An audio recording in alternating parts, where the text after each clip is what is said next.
Pour couper court au flot de sensibleries qui pourrait suivre, je rentre vite dans ma mechta pour ranger mes maigres affaires dans ma cantine. Je suppose que la Jeep ne va pas tarder et je me hâte d'écrire un petit mot à Jocelyne pour lui raconter ce qui m'arrive. Je ne lui dis rien de mes craintes de ne pas être à la hauteur de la situation, je lui parle plutôt d'amour, de ma petite Martine et des 5 mois qui nous séparent de ma libération. Je lui annonce qu'on m'a promis une permission début janvier 60. Nous qui croyons passer les fêtes de Noël ensemble. Ma petite fille vivra son premier Noël sans son papa. Pour me consoler, je pense à mon beau-père qui a fait 6 ans de service militaire dans les Zouaves, en 14-18, sur tous les théâtres d'opération. À 11h30, la Jeep de Walter, avec ses hommes d'escorte, la mienne maintenant, vient me prendre. J'embarque ma cantine et je saute à l'avant avec un geste de la main vers mon équipe rassemblée avec un air de chien battu. Pour un peu, on agiterait les mouchoirs. Le chauffeur, Calmette, me dit qu'on doit passer par Temzerit avant de regagner Tuxal. Au PC, bataillon, Walter arrose son départ. Tous les cadres sont là, le verre à la main. Quand je me présente à mon tour, je salue la noble assemblée. Avec un grand rire, le capitaine Vaillant me tend un verre en déclarant « Buvons au départ du lieutenant Walter qui va retrouver les délices de la métropole et à la santé du nouveau commandant de compagnie. » Et tous de s'esclaffer et d'applaudir. Je ne dois pas avoir l'air bien joyeux car Walter s'approche et me glisse « Arrête de faire la gueule, Fortu, un grand destin t'attend.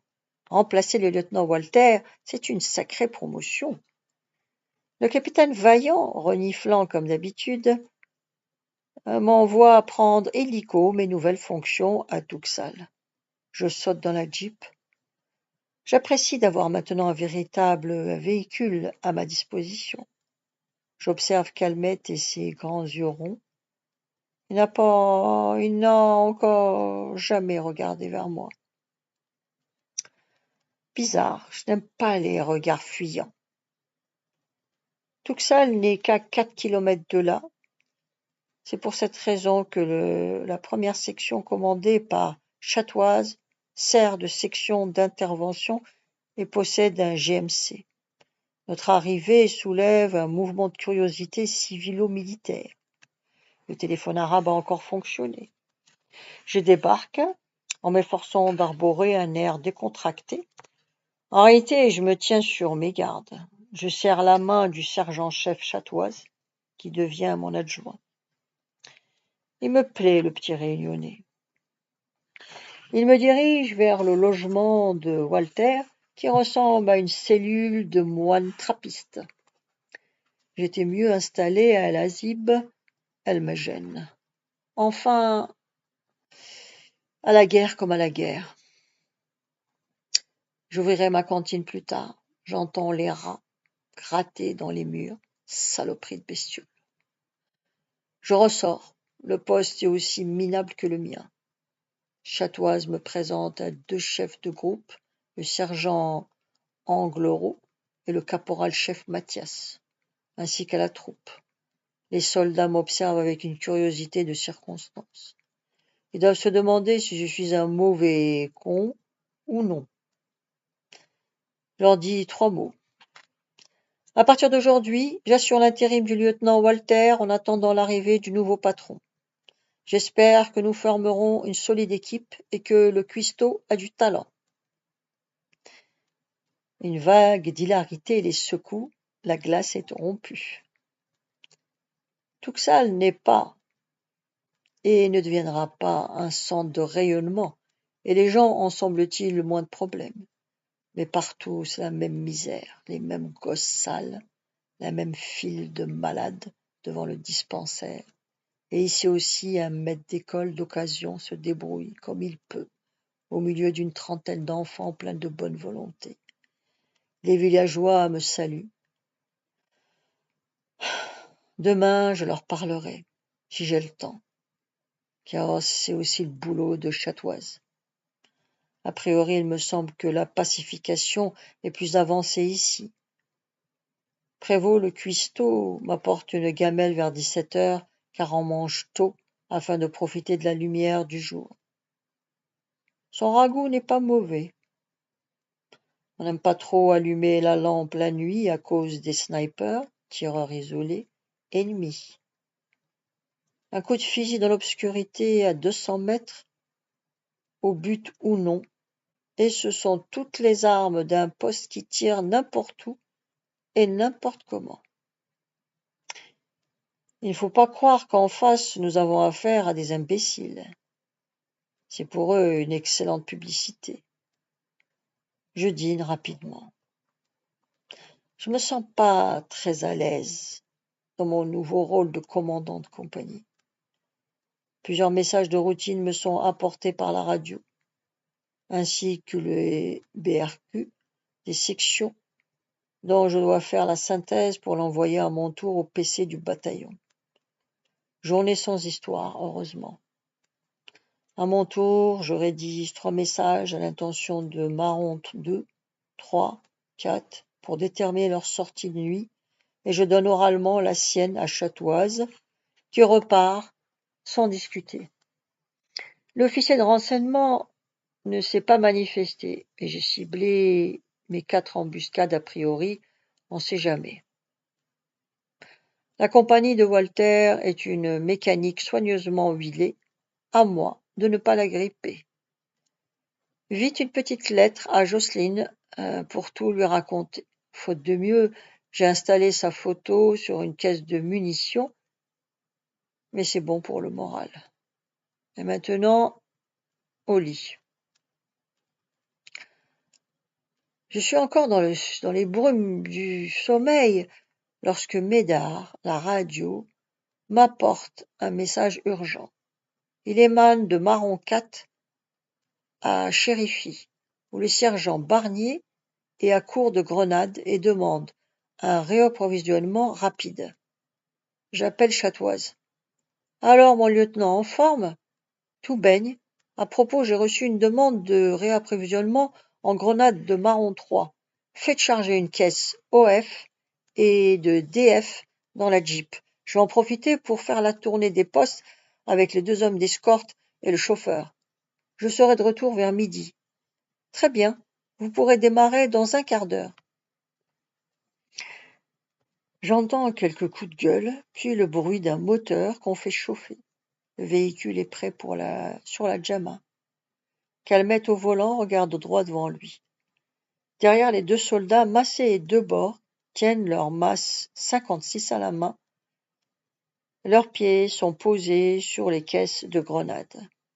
J'ai mon Mac 50 au ceinturon et un SCR 536 en veille sur Canal 6 à la main. L'automne est beau en Kabylie. Je sens que ce n'est pas un jour à Fellaga. Je reste. On n'en entend pas beaucoup parler. Calmette direction Chérify, mais on fera une halte à El Hazib, El Majen et à Djerrah. On y va. La Jeep démarre et gagne la piste tortueuse, défoncée, la boue commence à sécher. Dans les virages en épingle à cheveux, dominés par des hauteurs recouvertes de broussailles propices aux embuscades et bordant les ravins creusés par les oueds, je me rends compte que le chauffeur a des problèmes. Il a la trouille. Au lieu de regarder la piste devant lui, il surveille les crêtes aux endroits critiques et négocie les virages au dernier moment dans un grincement de la boîte de vitesse. Je m'inquiète car il sort des ornières creusées par les véhicules précédents. Nous sommes bons pour l'accident. Calmette, regarde devant toi, c'est nous qui surveillons les crêtes. As-tu envie de nous foutre en l'air? Il ne répond pas, il est vert de peur. Massé me dit. C'est pas le chauffeur du lieutenant, Walter. Il a été libéré. C'est un nouveau, il n'a pas l'habitude. Merci du cadeau. De retour au poste, il faudra que je le remplace. Et ce qui devait arriver se produit. Dans un virage particulièrement serré, et je suis assis côté ravin. Calmette, qui n'arrive décidément pas à regarder la piste, fait 2 mètres de trop. Tout droit, essaye de freiner, dérape dans la poussière. Je pousse un coup de gueule inutile. Je les vois tous les trois sursauter du véhicule et bouler sur la piste tandis que la Jeep bascule dans le ravin. Impossible de sauter à mon tour, je suis du mauvais côté et prisonnier de la force centrifuge.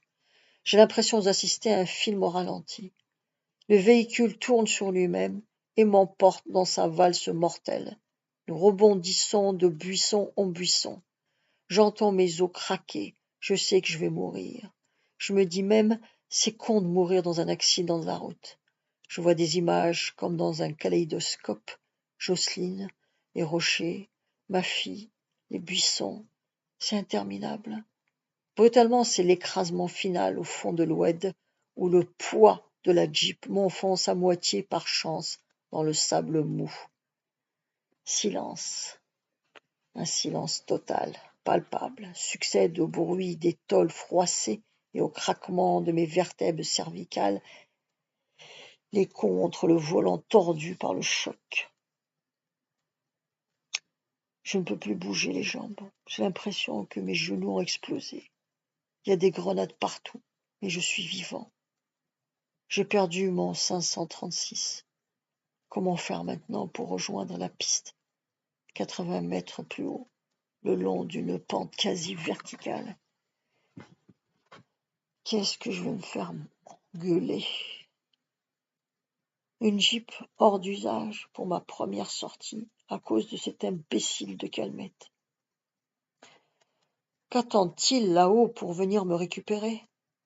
Je perçois des cris en provenance de la piste. Je lève la tête et j'aperçois Calmette à genoux qui hurle. J'ai tué le lieutenant, j'ai tué le lieutenant. J'en rirais si ma situation n'était pas aussi catastrophique. Je gueule. Calmette, grand idiot, viens me chercher. J'ai les jambes coincées, je ne peux pas me dégager. Des pleurs et des gémissements me répondent. Quelle lavette. Et les autres, où sont-ils? Parchi dû chercher du secours à Al-Azib El-Medjen. Et de repleurer plus fort qu'avant. Je prends mon mal en patience dans ma très inconfortable situation. Horreur, j'aperçois 5 Algériens en treillis, armés de fusils, qui dévalent la pente à toute allure vers moi. Merde, ce sont des felouses. Ils vont m'achever. Je vais terminer comme Baron. J'essaie de sortir mon PA, mais j'ai perdu mon ceinturon et le 536 dans la chute.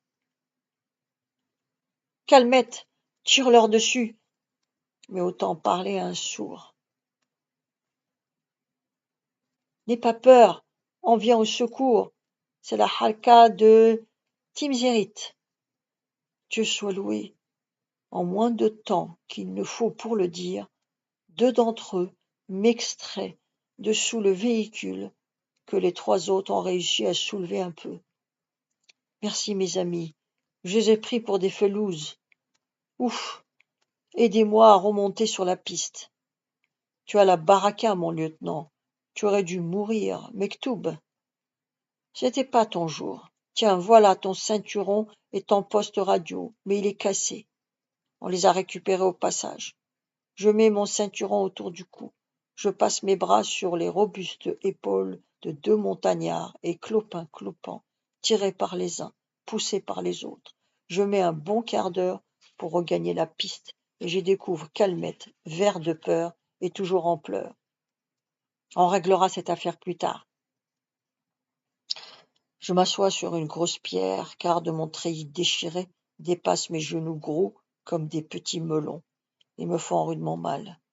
Je saigne par de nombreuses griffures, mais le bonhomme est intact. J'ai dû me fouler les 2 genoux. Après une chute pareille, ce n'est pas cher payé. J'envoie les harkis récupérer les grenades. Soudain, C'est une invasion de véhicules, dont l'ambulance qui arrive à toute vitesse de Timzirit.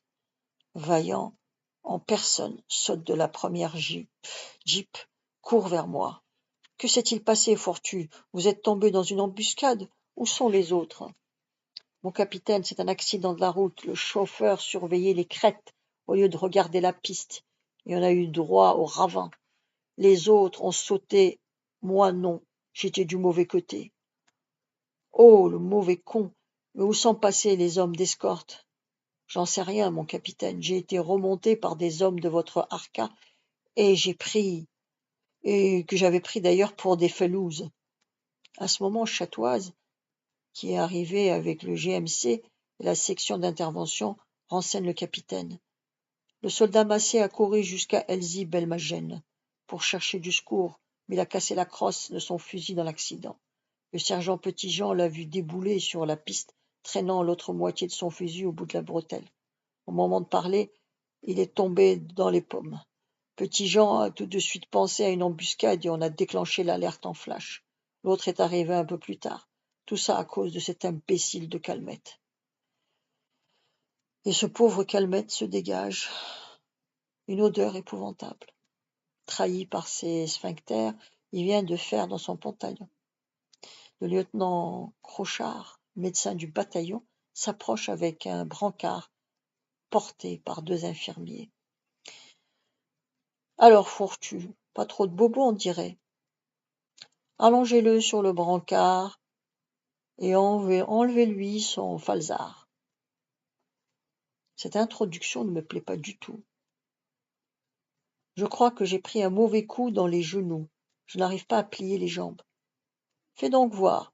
Il me palpe dans tous les sens. Il sort une bouteille de mercurochrome de sa trousse et avec un gros tampon de coton, il désinfecte mes égratignures. J'en ai plein le visage. Tu as peut-être des fractures au genou, un traumatisme crânien. Je vais te faire évacuer sur l'hôpital de Tizi-Ouzou en début d'après-midi avec ton chauffeur qui est tout jaune. Il doit faire une jaunisse. Se tournant vers l'épave humaine, il ajoute: si c'est toi qui pues comme ça, tu as intérêt à faire un brin de toilette si tu veux mettre le pied dans l'ambulance. Jette ton slip dans les buissons. Auparavant, Fourtu, je vais panser tes jambes et mettre la droite dans une gouttière, on sait jamais. À la radio, les toubibs de Tizi-Ouzou feront un diagnostic plus pointu. La suite demain. Vous pouvez vous abonner.